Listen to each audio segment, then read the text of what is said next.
as New York City's subway system unraveled last year, Gov. Andrew M. Cuomo introduced a plan to renovate 33 stations and add amenities like better lighting, countdown clocks and even USB ports. The improvements, Mr. Cuomo argued, were needed to make the antiquated and often foreboding system more hospitable, even as the agency worked on the nuts and bolts problems that plague the subway, including signals and tracks. Mayor Bill de Blasio, Mr. Cuomo's longtime foil, questioned the $1 billion station improvement plan.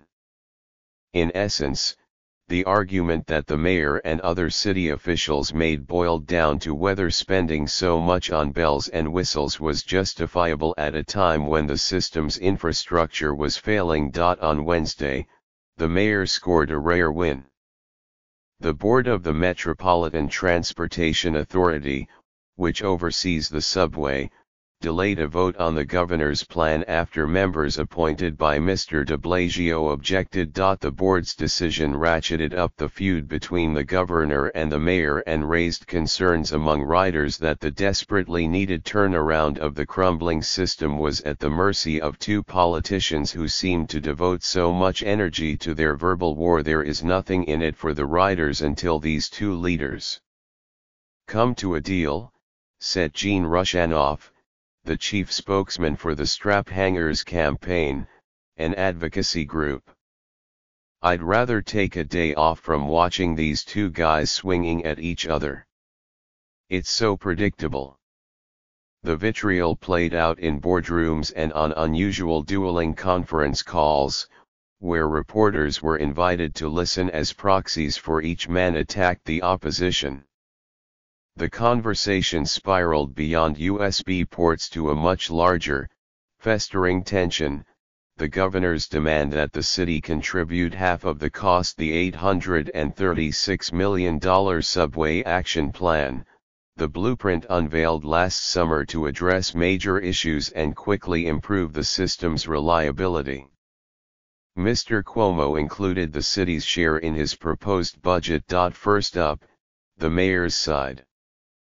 On the line at 1:30 p.m. on Tuesday were Polly Trottenberg, the commissioner of the New York City Department of Transportation, and Dean Fulihan, the first deputy mayor, with legal backup from Zach Carter, the city's corporation counsel. They criticized crucial elements of the governor's subway overhaul, framing it as a wild overreach by the state's chief executive. We object to the premise, Mr. Fulihan said on the call, referring to Mr. Cuomo's demand for payment from the city. About 70% of the $16 billion of the MTA operating budget already comes from New York City payroll and other taxes, he said. Why wouldn't New York City contribute? We contribute. By 3:15 p.m. on Tuesday, Mr. Cuomo's team, Joseph J. LaHoda, the chairman of the MTA, and Pat Foy, the agency's president, claiming they were caught off guard by the first call, organized their own conference call and were on the line playing defense. It is disingenuous and false, Mr. LaHoda said, for the city to claim the governor's plans were unilateral. The city, Mr. LaHoda pointed out, has final veto power over the transit portion of the M.T.A.'s capital plan.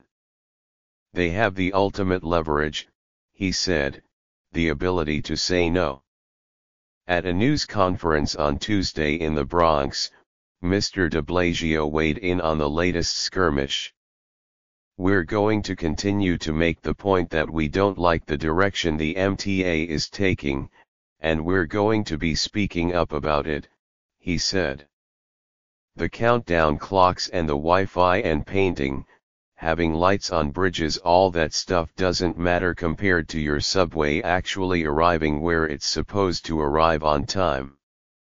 The governor's office declined to comment on the interactions between the two men. The bad blood between the governor and the mayor has included disputes over pre-kindergarten financing to a renegade deer apprehended in a Harlem building complex.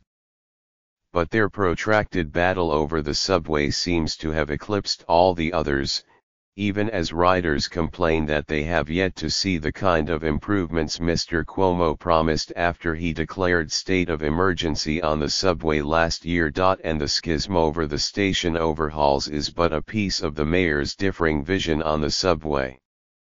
The governor's proposal to allow special tax districts on developments near the subway as a way to help pay for the system is too broad in scope, according to the mayor's aides, and was done without consulting the city. During an appearance on a morning talk show on Wednesday, the mayor touted his plan to tax the richest New Yorkers, a so-called millionaire's tax, to fund the subway, as more fair than Mr. Cuomo's notion to pay for it through congestion pricing, charging drivers a fee to enter Manhattan's business districts. On Wednesday, the full MTA board met at the agency's headquarters in Lower Manhattan, and both camps came prepared. Late the night before, Mr. LOLA'S sent out an open letter. The city claims no financial responsibility for the subway system that it owns and polices and is the lifeblood of the city's economy, he wrote. The mayor's answer is simple, and he should just say it. He doesn't want to fund the subways and help riders. So be it. Ms. Trottenberg came to the board meeting equipped with a handout, a list of subway stations the city said needed improvements. Compared with the governor's 33 selected stations, only 3 overlapped. Her demand for an explanation about how the governor chose the stations slated for improvement were partially answered by Mr. LOLA'S, who said the stations were selected in part on the ease with which the improvements could be made to figure out best practices. By mid-morning, it seemed Mr. de Blasio had won the round. The board put off voting on the station improvements until February, following more study. Ultimately, the true victor may have been neither the governor or the mayor. Andy Byford, the president of New York City Transit, had watched the skirmishes unfold during his first full week on the job. He expressed bafflement at how in the dark many board members were about not just station selection, but about things like how the MTA tabulated electrical delays, a topic that came up after an article in the Daily News appeared to show the authority massaging numbers to put the blame more squarely on Con Ed, which supplies electricity to the subway. When it came to the wrestling match over the subway stations, Mr. Byford appeared to come down on neither side. In the end, he had urged that the decision be put off, according to officials, because the plan needed more transparency.